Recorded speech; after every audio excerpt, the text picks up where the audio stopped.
Hihu! Magkano ka? Ha? Okay.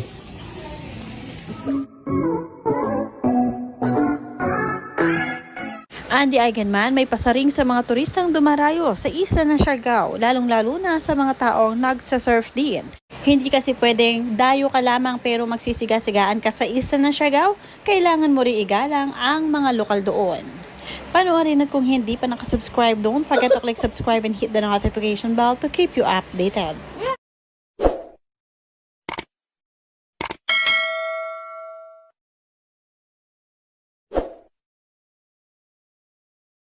Gaya ni na Andy, kahit nasa isla ng Siargao na sila nakatira, ay nirerespeto pa rin nila ang mga tao roon at itinuturing din niya ito sa kanyang mga anak.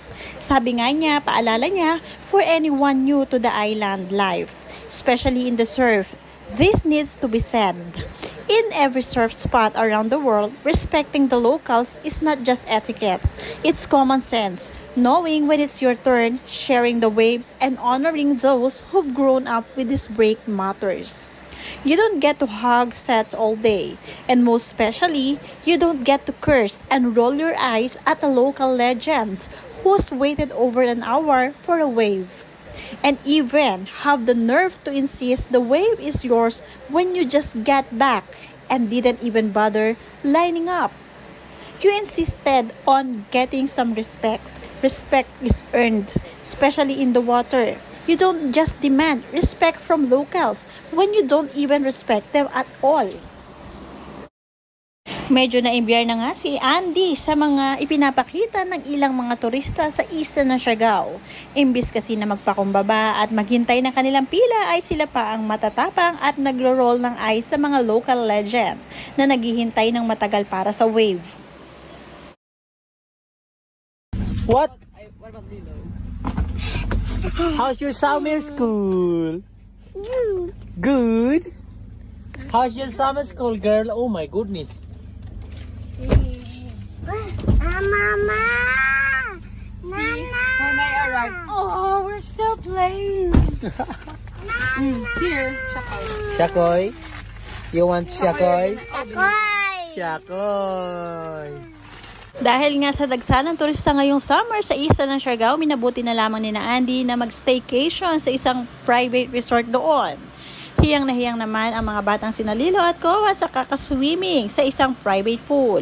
Kaya naman talaga mas pinipili na lamang ni Andy na mag-relax dito ngayon kasama ang kanyang pamilya. Dito ay walang stress, walang maraming turista ang makakasalamuha. Especially mga turista na mga maa-attitude. Pero hindi naman lahat ng turista ay ganoon at yung iba naman din ay magagalang talaga.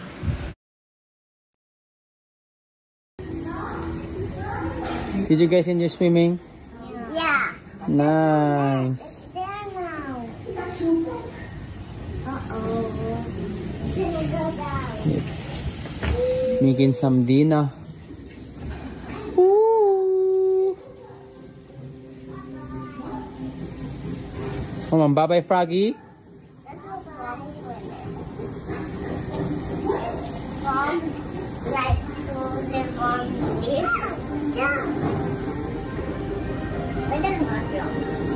Ngayong gabi naman ay pinasaya ni Filmar Alipayo ang kanyang may bahay na si Andy dahil nga paborito ni Andy ang niluluto ni Filmar.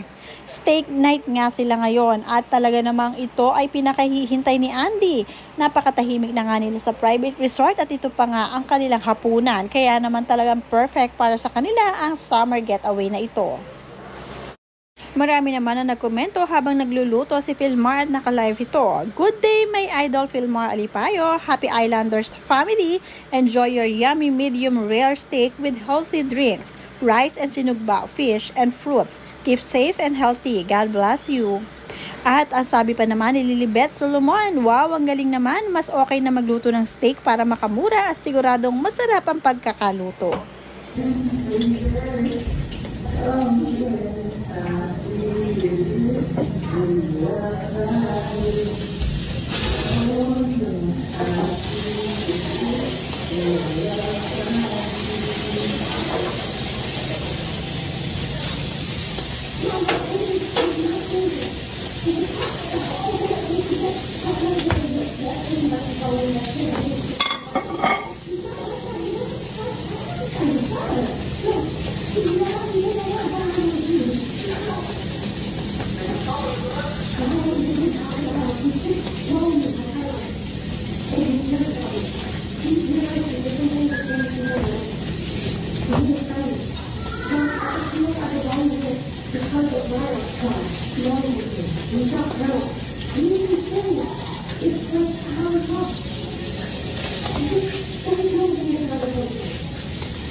Pal! Pabidyo ako palihog.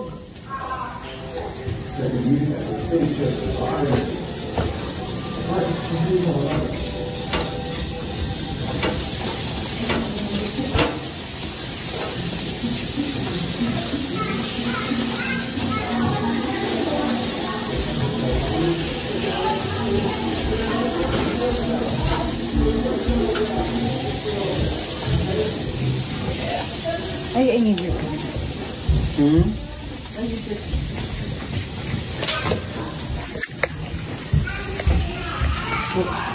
Hihu! Magkano ka? Ha? Okay.